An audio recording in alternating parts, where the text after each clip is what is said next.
সাত কলেজে তোমরা যারা ভর্তি হতে চাও তোমাদের জন্য সুখবর রয়েছে।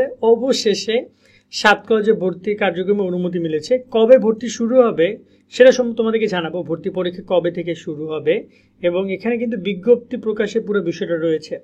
যারা অলরেডি আবেদন করেছো তারাও নিশ্চিন্ত থাকো, তোমাদের কোনো প্যারা নাই। যারা আবেদন করো নাই তাদের একটু প্যারা আছে, কারণ খোঁজখবর সবকিছু রাখতে হবে এবং ভর্তি পরীক্ষা কবে, বিজ্ঞপ্তি কবে দিবে, এভরি পয়েন্ট ক্লিয়ার করবো এই ভিডিওতে। সাত কলেজ নিয়ে অনেক শিক্ষার্থী খুব বেশি চিন্তিত, কারণ অনেকেই ন্যাশনাল ইউনিভার্সিটি টার্গেট করলো, তাদের সাত কলেজ নিয়েও চিন্তা আছে।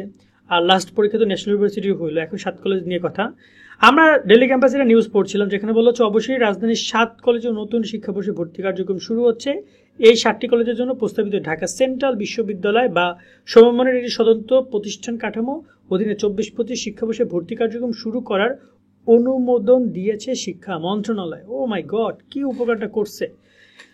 যাক, শিক্ষার্থীরা অনেক বড় একটা বলা যায় যে সেশন জটে পড়তে পারে যদি দ্রুত পরীক্ষা না নেয়, কারণ অলরেডি কিন্তু ন্যাশনাল ইউনিভার্সিটির এক্সাম ক্লাস শুরু হয়ে যাচ্ছে।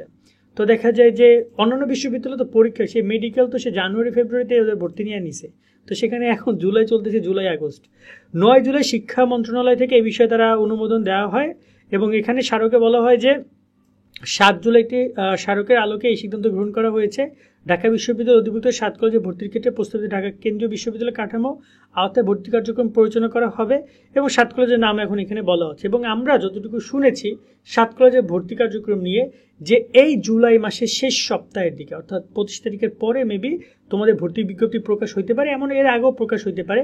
ভর্তি বিজ্ঞপ্তিতে তারা জানাবে কবে থেকে কবে আবেদন চলবে। আবেদন কিন্তু সবার জন্য না, যারা অলরেডি এর আগে সার্ভারে আবেদন করেছিল, মানে যখন ঢাকা বিশ্ববিদ্যালয়ের অধিভুক্ত ছিল তখন তোমরা যারা আবেদন করেছে তোমাদের আর কোনো কিছু করতে হবে না।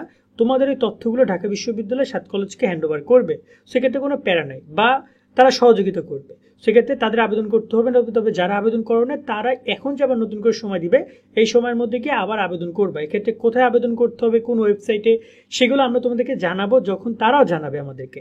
সেকেন্ড ব্যাপারটা হচ্ছে আরও তারা জানাবে ভর্তি বিজ্ঞপ্তিতে ভর্তি পরীক্ষা কোন ডিপার্টমেন্টের কবে হবে। এবং এখানে একটা প্রশ্ন আসছে যে সেকেন্ড টাইমের এই বিষয়টা নিয়েও কথা হবে। ভর্তি বিজ্ঞপ্তিতে তারা হয়তো সিদ্ধান্ত পরিবর্তন করতে পারে, কারণ অনেক শিক্ষার্থী সেকেন্ড টাইমের বিষয় নিয়ে কথা বলছিল, সাবজেক্ট পরিবর্তন নিয়ে কথা চাচ্ছিল, পরিবর্তন বা সংশোধনের বিষয়টা। এবং এখানে 7 কলেজ থেকে আরও একটা বিষয় অনেক আগে জানিয়েছিল তারা, সেটা আমি ভিডিওতে অ্যাড করতে চাই, যে 7 কলেজের আসন সংখ্যা কমতে পারে, প্রত্যেকটা কলেজের আসন সংখ্যা কমিয়ে দিতে পারে তারা, এই বিষয়টা তারা কনফার্ম করছিল। বাট এখন ভর্তি বিজ্ঞপ্তি আসলে একমাত্র এই বিষয়টা সুস্পষ্ট হবে যে তারা আসলে চাইতেছেটা কি। তো আমরা তোমাদেরকে বলবো যে তোমরা একটু ধৈর্য ধারণ করো, তোমরা একটু অপেক্ষা করো, কারণ একমাত্র এই বিষয়টা আমরা জানতে পারবো 7 কলেজ নিয়ে তারা কি কি চায় বা কখন কি হচ্ছে না হচ্ছে। সো এই হচ্ছে সম্পূর্ণ বিষয় 7 কলেজের সব আপডেট।